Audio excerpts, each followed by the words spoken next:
So I wanted to start off the area that you're running for. You're running for Congress, but the area that you're running for, can you go ahead and explain that area? Yes, so the area is considered to be part of the Central Valley in California, where um, a majority of the fruits and vegetables that are distributed throughout the United States are grown. And it's about 10,000 square miles, maybe a little less. And it encompasses several urban regions and lots of rural area. So I live in a town called Ridgecrest, which is about 2 hours east of Bakersfield. Mhm. So the geography is about an hour and a half-ish south of me is the far southeast border of the Congressional District, in a town called Rosamond. And so the district heads north, encompasses all of eastern Kern County and moves west towards Bakersfield and goes a little bit west of Bakersfield and kind of wraps around the edge of Congressional District 22. And then both of those congressional districts share the rest of Kern County, parts of Tulare County, Kings Mm. County, and Fresno County. And then 22 also takes in a little bit of Madera County, like a really little bit. Um, so this shift happened with California's Prop 50. Both of the districts look mostly the same, but Prop 50 shifted some of the Democratic Party voters out of 20 and put them into 22 to Mhm. make that district more winnable. And it Mhm. really kind of made the Congressional District 20 that I'm running in even more Republican leaning than it was before. Yeah. How do you plan to appeal to Republicans? Because that must be tough. Like, have you been a Democrat your whole life? I have been a Democrat my whole life. I'm from Illinois. I grew up in the Chicago area. Okay. And from the time I could register to vote, I registered Democrat. My grandmother was very involved in not necessarily politics, but she was involved with the Democratic Party. And I remember that our family reunions would be during the Democratic Party summer picnic Mm. in Cook County's um oh my goodness, forest preserves, which are gorgeous. So yeah, so that's when we would have our family reunions, and it was really a fun time. I have pleasant memories of it. When I moved to California, because of how their primaries are different, and I didn't quite understand when I moved here how their primaries are different, I went ahead and registered as no party preference while I Mhm. learned the ropes of, how do these primaries work? Mhm. Because I, was learning. When I decided to run for office, it was just natural to re-register Democrat Mhm. and, be with the party that aligns closely with my own values. Right. And then, apart from that, I bet that the wine industry is pretty good where you are. The wine industry, Hmm. we don't grow grapes here. Not a lot of grapes. I see further north in the district there's grapes, but Hmm. down here we have nuts, pistachios, Okay. almonds, um, and then as we go, further west and north in the district, we run into citrus Mm. and the grapes that you're talking about. So Mm. so no winery, not much here. There's a couple of wineries in Tehachapi, Okay. which is a mountain town between Ridgecrest and Bakersfield. I have several friends who live there, and my home Democratic Party club is in Tehachapi. So, Mm. but otherwise, not a whole lot of wineries in this neck of the woods where I live. Yeah. Farming. A lot of farming, I bet. Um, yes, we're pretty known for that. And this is where I am in Ridgecrest and in the Mojave Valley. You've Mhm. heard of the brand Wonderful pistachios? Yeah. That's where they're grown, is here. Oh wow. No. I mean, yeah, the thing about California is that it's very diverse and there's so many different industries, and the industries in your area are could be much different than the industries in other parts of the state, right? Because when people think of California, they think this they have like this blanket or blanket ideology of what California is, but that's really incorrect. California is really diverse, and California is not just one like one pot of one single thing. Right. Right. And even here, like I quite literally live in the desert. Hmm. So we have a lot of sand. We're a big beach with no water. Um, so but the other thing about California too is there's a lot of military Hmm. here. We there are three military bases in the congressional district I'm running to represent. Um, and the other thing about this part of California is our water crisis is pretty like critical. Hmm. With having enough water to farm, it makes no sense that we're farming nut trees, pistachios and almonds in the desert, but that just also happens to be where they grow. Yeah. So finding that balance of, keeping up with the water needs of agriculture and keeping up with the water needs of the people. And so there's a little bit of stress in our diversity here in this part of California. Yeah, and when it comes to running the campaign, what has been like your biggest challenge?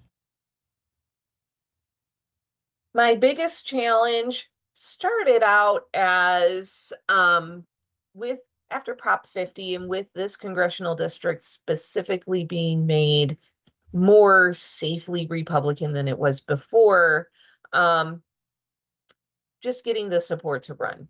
Just not even financial support, but just yeah, you should run because on paper this congressional district looks very unwinnable. Hmm. Um, so that was the first big hurdle. Um, but as I went and just, started doing what I thought I needed to do, filing with the Federal Election Commission and following all the rules of that, and then just getting in my car and driving. And Hmm. I've put about pretty close to 30,000 miles on my car now Oh. because what I learned as I first started campaigning is that the people were tired of being ignored. Mhm. I went to an event pretty early in my campaign and walked into the place, and this person, like, they made a beeline for me. And I was like, cool, people know who I am. And they were just like, if you don't show up and if you don't campaign here, we don't care how good of a candidate you are, we're not voting for you. And that's Mhm. what I heard pretty much everywhere is even before Prop 50, even before the lines were redrawn in 2021, because in California, we have an independent commission that draws the district lines for the congressional districts. So after the 2020 census, they redraw the lines in 21 in time for the 2022 election. But even before, with the district looking very different, and even going out to the coast, it's crazy. Um, the the the feedback from the people was the Mhm. same. The representative in the space was pretty unavailable to the people. Right. So the craziest thing of gerrymandering that I've ever seen is there was the city council, right? So and they had the four different districts, and there was someone in city council that he was living outside of the redrawn districts, so they drew um, his street to be part of that district. So they just Yeah. had like a long area around his street, so he would be part of that district. That's the craziest gerrymandering that I've seen, and I'm sure there are other cases like that. Oh, sure. My my daughter lives, like, when people talk about gerrymandering districts in Illinois where it kind of like slices across the state, my daughter lives in that district. Hmm. So it's like, this is the picture of gerrymandering. Um, Gerrymandering's been around longer than the word Hmm. gerrymandering, the the strategizing of creating geographic spaces that have more of one political leaning than the other to assure winning an election is probably one of the most undemocratic things we do in this country. Hmm. So, I know there's been attempts to remove looking at political affiliation in the process of gerrymandering in other states. But the money wins. And, the unfortunately, the political will leans toward making it easiest to win versus making it most equitable to represent the people where they are and having the people be able to elect a representative that looks like them. Right, because it all really just comes down to power and trying to gain the power. Uh, Mm-hmm. I mean, I've seen both Democrats and Republicans do it, and that's more like on an individual basis because there's a lot of Democrats that also are part of the problem. Republicans are part of the problem. So you have people on both the sides, and it gets pretty dangerous when you don't really see the issues with your own side and it's just like a one side issue, but a lot of the times it's an issue coming from both sides. Now, I don't think gerrymandering is ever going to go away and redraw districts to gain more preferable votes from your side. Right, I agree. And some of the recent decisions from the Supreme Court have pretty much solidified that gerrymandering's here to stay. Mhm. So, and gerrymandering is here to stay, not in favor of making sure the people's needs and representation needs are met. Mhm. So what we're seeing is the people themselves getting kind of frustrated. You know, um, we saw in even President Trump's own state's district that he lives in that it was really supposed to be considered to be a safe Republican district, Mhm. and a Democrat won it, at least in their primary. And Mhm. so it's, the people are starting to speak up. So when we look at the congressional district I'm running in, it's plus 15, which means it's way over, 50% percentage points of half. You know, the other thing about the pie chart of this congressional district is it is almost 50% registered Republican, about 25% registered Democrat, and the other 25% are what California calls no party preference. Mhm. And because of that pie chart, people who just look at the numbers, feel like, oh, that's not winnable. And I'm like, but wait, we haven't considered the people. And we're seeing over and over again, in the United States and even over in Europe, Hungary, you know, Mhm. overturned their oppressive government. And the people went out and voted for that. And so I think that's giving people here um, a feeling of empowerment to come out and speak up and know that their voice does matter and that every vote does count. And when we're doing what called phone banking, where it's an organized, calling, we meet virtually by Zoom. We have a list that we don't see. It's a dialer that calls the numbers for us. Right. But in our education, before we start calling, is we remind people in these elections where every vote counts that big elections are won with just a few votes. Being a mostly Democratic Party state, with the presidential elections, people really feel like their vote doesn't count.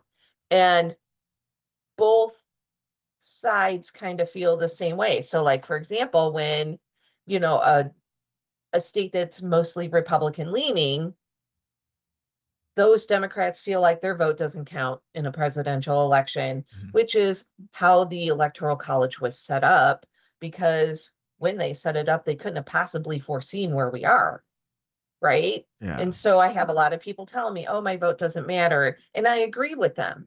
In the presidential election, yes, it looks that Mhm. way, and it is just because of how the Electoral College is set up. Every other election, your vote absolutely counts. And getting that education and that affirmation across to the people to encourage them to vote, fill out that ballot, pick the people that you feel like are going to meet your needs, align with your values, because those votes absolutely count. Mhm. And even in the presidential election, even though in the electoral college, if your state is one of those heavily leaning one way or the other states, I lived in Illinois. It was the same way.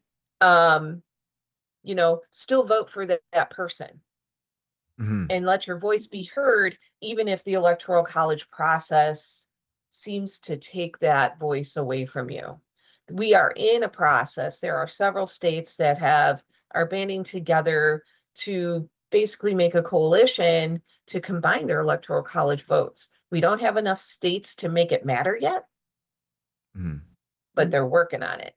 And so what I'll do is, after you have this recording put up, is I'll Mhm. put more information in the comments about what this coalition is for Yeah. that, so we don't have to have a constitutional amendment Mhm. to change, how the electoral college votes work. The Mhm. states are collaborating together. The way they figured out we can make people's votes count if we Mhm. do it this way. And so these states are working together to really give the voice of the people back to them in our presidential elections. Right, because the theory of the electoral college makes sense, especially if It you did at live. the time. Yeah, I mean, especially if you live like in a rural area. The thing Yes. that I just don't agree with is, as someone that lived in California, that no matter if I wanted to vote for a Republican candidate, it wouldn't really matter because I know that Democrats would win the votes for the presidential election. And that's kind of what Hmm. happened in was it 2016 when Hillary Clinton was running. I for sure was not voting for Trump. Now I did not want to vote for Hillary Clinton either. So I just voted for a third party candidate because I didn't want Trump to win at that time. Hmm. And I knew that Hillary Clinton was just going to win the state, but I was not contributing to her votes, right? So I voted for a third party candidate. Now, come to 2024 when Trump was running, this time I did vote for him, but I had moved to a different state. I was living in Nevada. Nevada is more of a purple state, so it could swing either way. So my vote mattered more in Nevada than it did back in California. And I know that the same thing is felt across the state. Now that more Republicans are moving out of California, I'm sure that Republicans feel that their vote matters even less because now there are more Democrats in the state that will push the vote to lean more towards Democrats. And I'm sure Democrats feel the same way in a Republican state, that it doesn't Yep. matter what they vote for because the Republicans are going to win regardless. Correct. So I understand both sides of the issue. And it's like, how do we fix that? So I think the states that are working together, and I believe California is one of those states that are working together to combine their electoral college power to give the voice back to the people, so it isn't just, oh, right now in our brains we're just like, oh yeah, California, they're automatically dumb. I know a lot of people voted the way you did and rationalized their voting the way you did because they felt powerless. And I agree with you. When you're in a state where every vote does count, even in a presidential election, you vote differently as you did. Mhm. So it's it's a pretty interesting part of our civics and civics history. And I give kudos to the states that are collaborating together to answer this. You know, it seemed like we were doomed to really not have a voice as a country, as individuals in the country, to have a say in who actually becomes our president.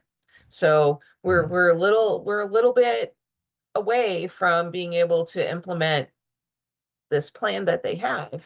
Mhm. And um, I talked to a lot of people who explained the same thing that you did.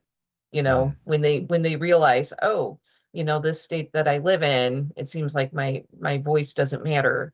But in this other state, that I used to live in or that I've moved to, they, they realize their voice is more powerful in the presidential election space. Yeah, because to me, it just makes sense to have one person, one vote. Because you cannot say that we're all Americans if your vote depends more whether you live in a certain state or not. Right. Yeah. Right. I absolutely agree with you. And at the same time, you know, I explain what we just talked about and, encourage people to use their voice as their vote anyway, even Hmm. in a presidential election, because the numbers matter. And the numbers tell us what you and I are talking about, that the electoral college um, selection per state doesn't necessarily match the will of the state in some of these super heavy leaning one party or the other states. Hmm. Yeah. And So I agree that the electoral college votes, if we're going to match the popular vote, mhm. should not just go to one party. Yeah, and there's also this other piece of the argument that if you're running as a Democrat for president, you're not going to campaign in California as much because you know that you're going to win the state regardless of whatever happens. There's also that argument.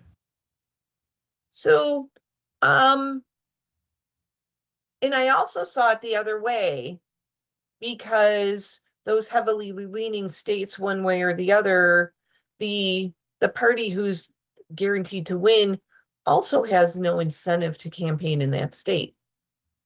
Hmm. And so that's I believe we saw that with California with the election in 2024. Kamala spent a lot of time here in 2024, as Hmm. much as she could in her 107 days of running. Um, but I think maybe we saw Donald Trump once, but that's I'd have to go back and look, historically to be Hmm. accurate about the observation. But it seems to go both ways. The swing states that Hmm. we're talking about, or the purple states, those are the ones that both candidates spend as much time as they can in to rally, to one side or the other to swing the state. Hmm. Yeah, because I saw that here in Nevada that both candidates spent a lot of time here in Nevada, like every other week they were here. Hmm. Yeah. Yeah. Yep. And I don't remember how did the vote land in Nevada for Oh, Trump the won. president? Trump. Okay. Yeah, and I, if I remember, it was more of a landslide. I don't quite remember, but you got the you got an idea of how the election was going to go because Nevada was leaning for Trump, like by a lot. So it gave you an idea of how the election was going because Nevada, there are so many swing voters here, so there's really no strong party in Nevada. And this time around, you would see Trump signs everywhere. Yep. Yep. So I'm kind of curious now. has there been a shift with this midterm with party preference? I don't see quite a shift now. Um, just from whatever I'm hearing, and a lot of people are dissatisfied with Trump's job in office. Yeah. Yeah. Yeah. Yeah, there's I'm hearing the same kind of thing. Hmm. And in the area I live in, of course, in the this whole rural area, the party leaning is Republican. Hmm. I'm also learning that people have their own reasons for registering how they do. Hmm. They may not necessarily align with the ideology, but there's a reason why they register the way they do. And I think the organizations, the nonpartisan slash bipartisan organizations or like-minded groups like Indivisible and 5051 have been a space where people can gather and be like-minded without worrying about, oh, I have to declare my political Hmm. affiliation. And there's I think it's been a space that we've been needing for a while to to really drive the thought process of, not necessarily voting along party lines, but voting along values. Hmm. And, really encouraging people to look at a voting record and really encouraging people to take inventory of, okay, this election cycle is really a job interview process. And giving people more freedom, at least in California, because our primaries are nonpartisan primaries. All parties appear on the Hmm. same ticket. And so it gives people um, more empowerment and more freedom to vote their conscience versus vote their party line. And we've seen a drastic shift in people changing their voter registration, and there's been an explosion of no party preference Hmm. registration, either from one party to another or brand new voters who are registering for the first time, um, registering as no party preference. Um, and I think that's genius Hmm. because it kind of shifts the goal of gerrymandering. You can't gerrymander a district when you Hmm. really don't know how people are stating they align, Yeah, right. And right? yeah, no, no, that's 100% right. And the thing about it all is that there are some people that just will not vote for the other candidate. If you're a registered Republican or a registered Democrat, just the idea of voting for the other candidate just disgusts you. And There's been a lot of talk about that. And even within parties, there's, I heard, you know, just in talking to people in general, where they'll be like, well, I'll plug my nose and vote for this person, mhm, because they they want to align with the party, but they don't necessarily agree with the candidate. And this mhm, has been, I think this election has really been eye-opening for a lot of reasons. For example, that California had, I think, like 61 people on the governor's part of the race. mhm. Most counties had two-page ballots, Wow. and you had to turn in both pages for your ballot to even be accepted, right? And Mhm, so we had what I was calling toward the end of, the election space before the primary, that we had analysis paralysis because of just how many people there were on that part of the ballot to vote for the governor. And we had, this particular candidate in the upper left-hand corner, which statistically, they, at least in my county, because mhm. they randomized the alphabet. So statistically, because of how we read, that person, you know, in an overwhelmed moment, should have gotten a lot of votes. Right. And then we actually had somebody who in my county landed in the middle of the ballot, their name, Barack Obama Shaw. I'm Mhm. like, wow, Barack Obama is running for governor. And we really had to look at every name on the ballot to find the candidate that we prefer. And so what's interesting is the the people who landed in the top vote getting spots also matched what the polls were saying, which doesn't always happen.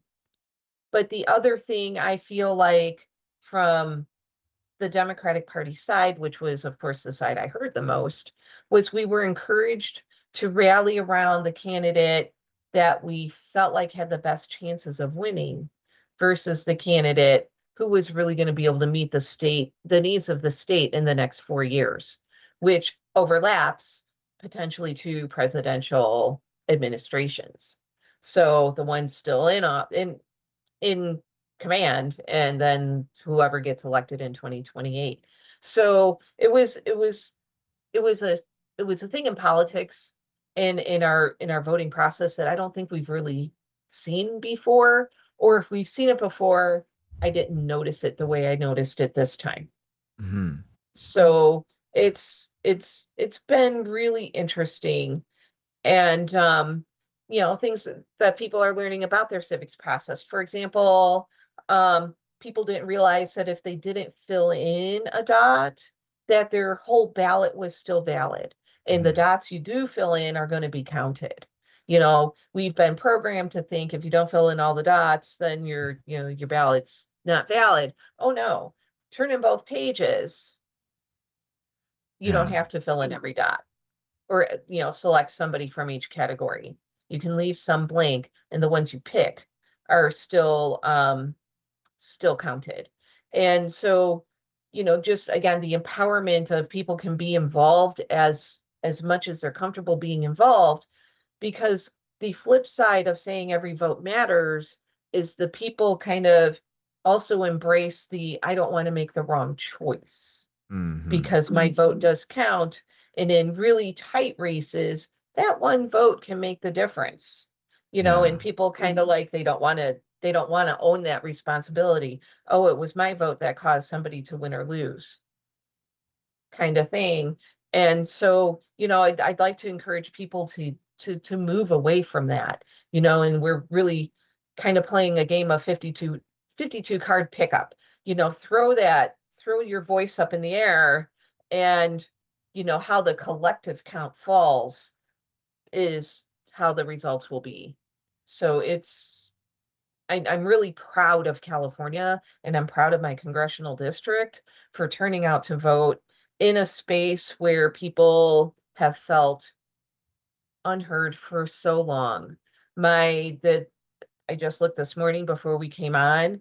Hmm. I'm over 48,000 votes, um, Wow. which when I look back at the history of um, primaries for the last going back to 2018, there was only one other person who received more votes than I have in this heavily red Hmm. congressional district.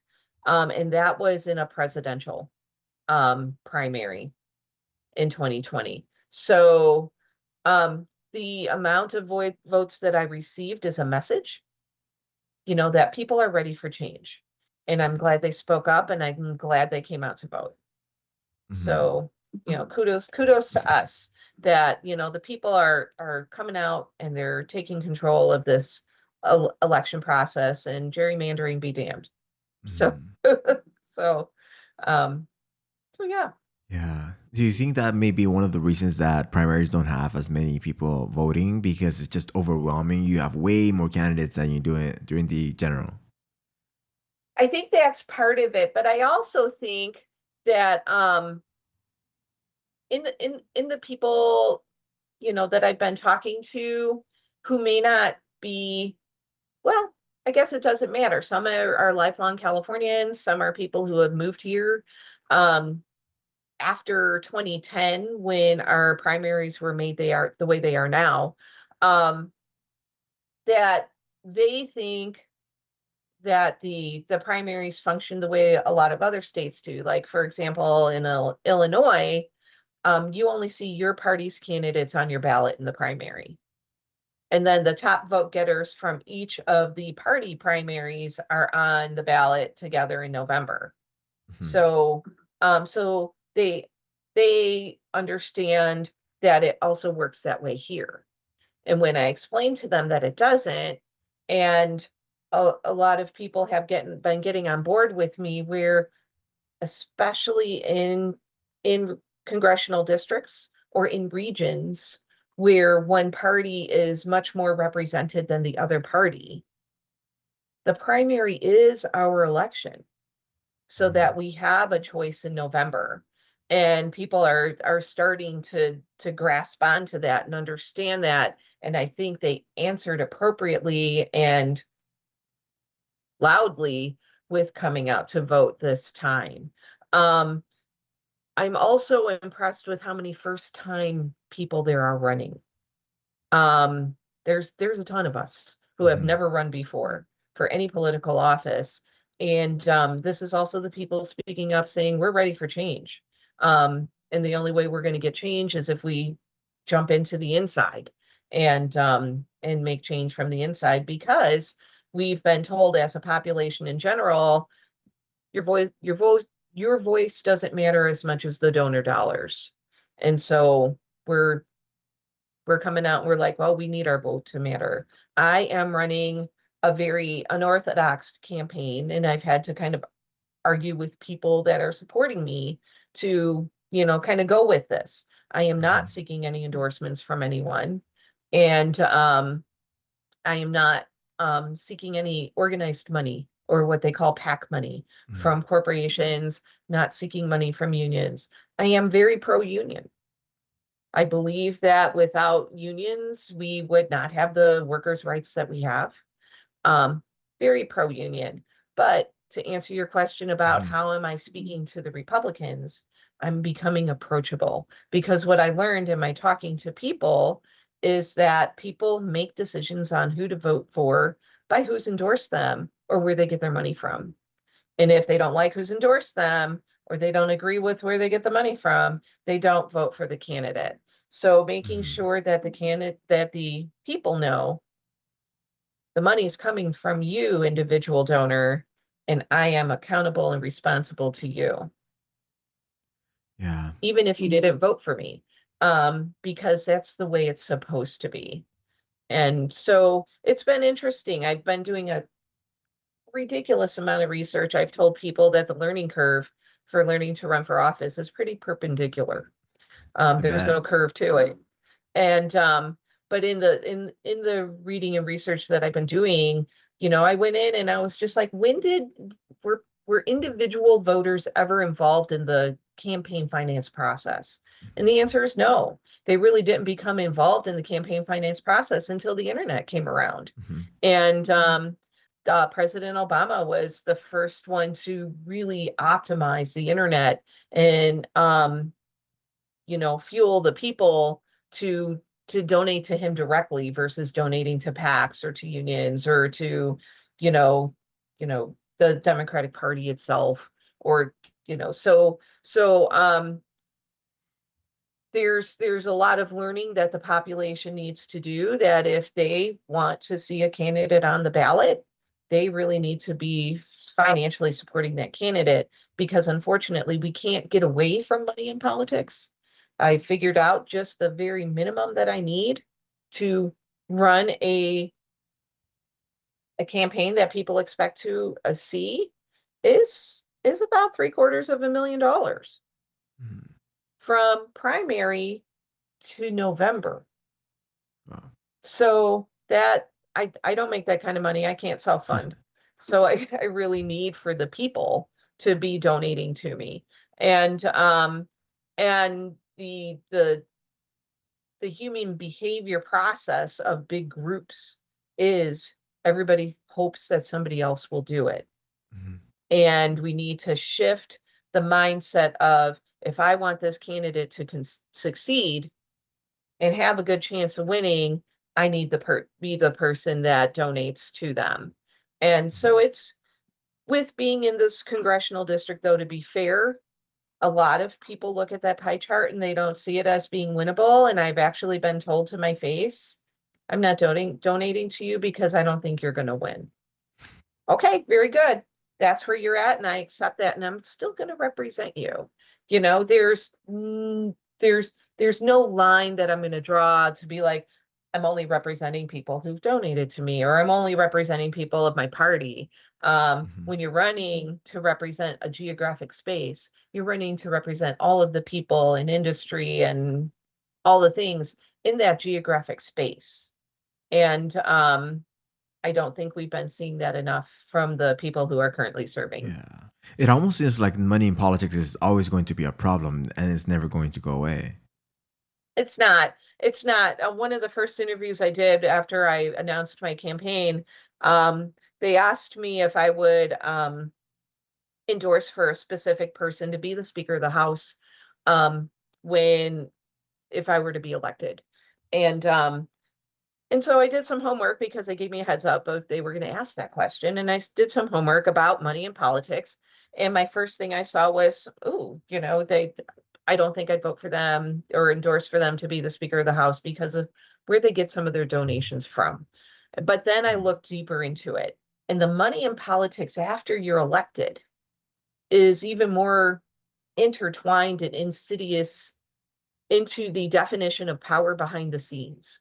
The more money you raise behind the scenes for the party, the more voice you have and the more power you have in the House or the Senate.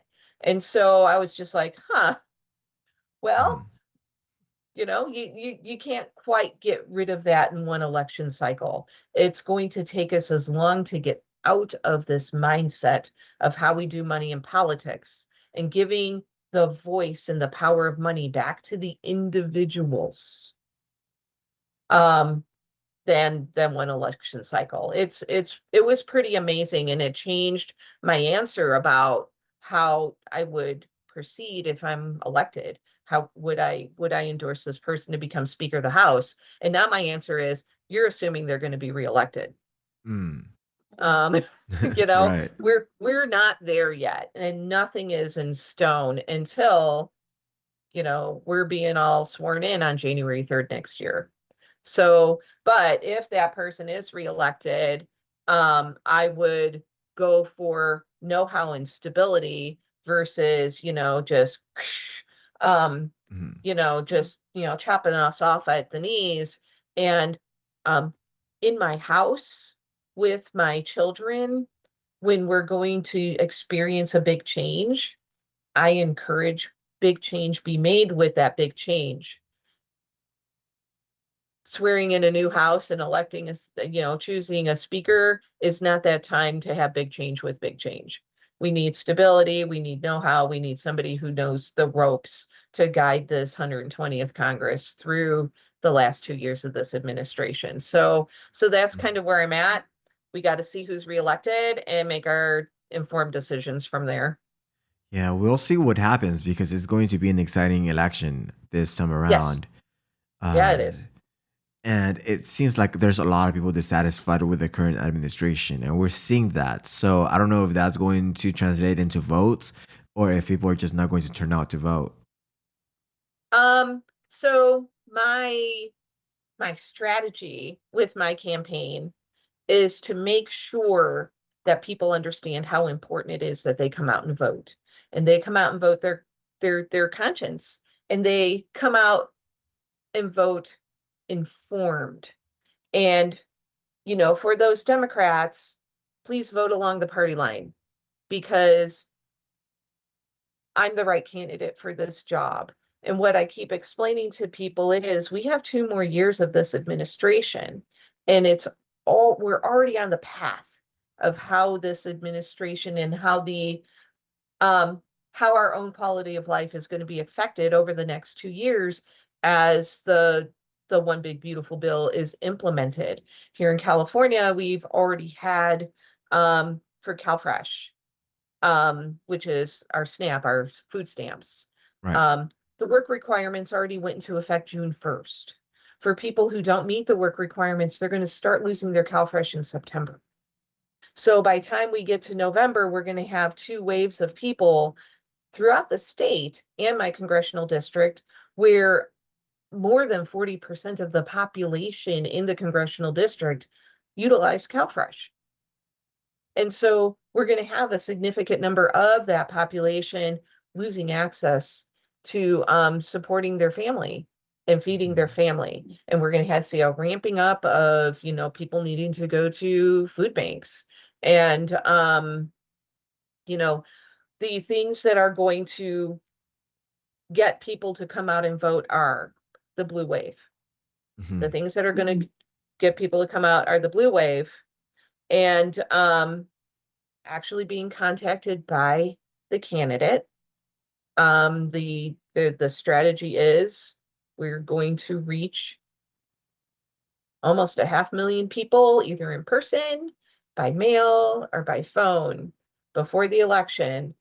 And the very visible shifting of discomfort, to put it mildly, in our quality of life throughout the state and throughout the country, because these changes are happening nationwide with the implementation of HR1.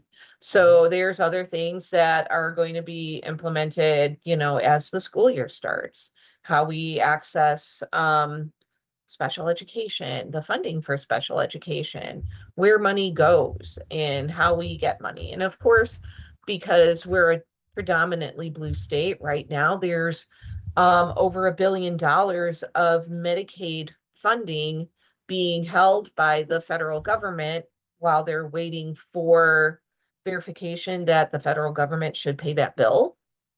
Their answer about if they're going to pay California that $1 billion that they owe us is going to come around election day. So Mhm. these affect programs like in-home support services that pay the caregivers to go in to take care of people in their homes so those people aren't institutionalized.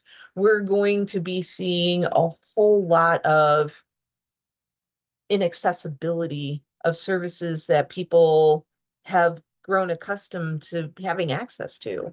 Even though the access was hard, they still had access to it as we're coming into election day. And people are going to vote for the change they want to see, even if they can't see it right away, because, we're not going to be able to make the changes right away. Mhm. And we're still going to be at the mercy of the president signing a bill, even if the Democrats have the majority Yeah, because in Congress. change is slow and it happens Get really it? slow.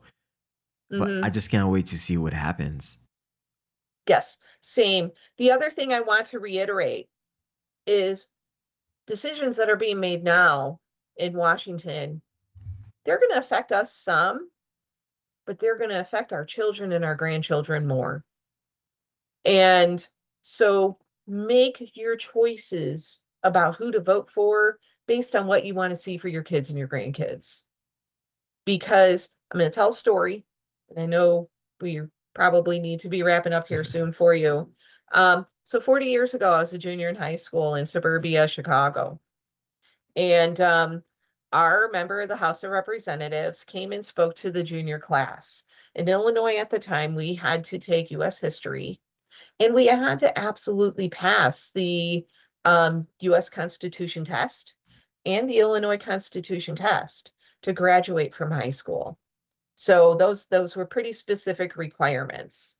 So 500 of us juniors are sitting in the school theater, and our member of the house was, talking to us about things. The only thing I remember him saying was, "Do not count on Social Security when you retire because it won't be there for you. About the time I'm going to retire is when our Social Security retirement trust is going to experience that first cut Mhm. toward the end of 2032. So decisions being made back then are affecting us now. And so we need to keep that in mind. Decisions being made now by the people currently serving in office are going to affect us for decades. And Yeah. those people making those decisions aren't going to be around to feel the full impact. of what happens when those decisions are made and implemented. So vote like you're voting for the future that you want to see for your kids and your grandkids. Mhm. And Yeah. that's probably, if you take nothing else away from today, that's the message I would like to have get out. Yeah. And hopefully it does get out. Yes. But I just wish you the best with your campaign, and I know it's going to be a tough one because there's Yes, it still is. it's still an uphill battle, no matter what. Yes, it is. So I just want to see what happens come around November. Yes. We're not going to have any choice but to see what happens unless something makes us not be aware of it. But but otherwise, yeah, I am also really excited to see what happens. If if I don't win, and may the odds ever be in my favor, I will run again. This isn't a one-time campaign. So, and I've made sure that the people who are supporting me and working for me in this campaign understand that, November 4th, we're back at it Hmm. Yeah. because that's what we need to do. All right. So, Yeah. Yeah. so So thank you so much for your time today. yeah. Well, thank you for coming on.